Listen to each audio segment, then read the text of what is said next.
waxaan ku siinaynaa talooyin si ay ugu badbaado coronavirus ama COVID-19 nala soco sida loo dhaqo gacmaha ayaan ku tusayaa hadda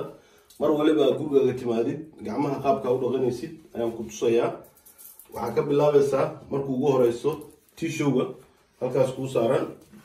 tissue-ga soo qaadanaysaa lama rabo baasha inaad gacantaada ku taawatid marka koo waa imaanaysid baasha tartiib waxa ku furaysaa kana ku furaysaa kadib waxaad samaynaysaa waa isdiraacinaysaa marka aad biyaha raaciso si fiican u dhaq marka aad isdiraaciso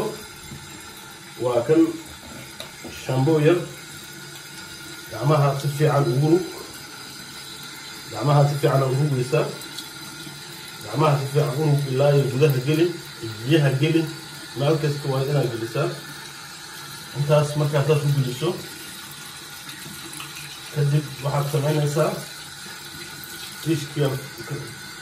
tiishkiya soo qaadanaysaa lama rabo kii hore halkaan aad ku furtay inaad ku xidhid mar kale iska xir halkaan iska dhig tiishka kale hal mar labadoodii hal mar dustbinka ku daraysaa gacmaha waa iska tirtiraysaa marka aad tirto ugu dambeyn waxaad samaynaysaa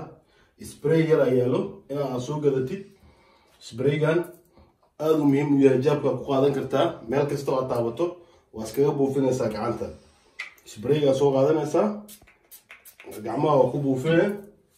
waa ismarsanaysaa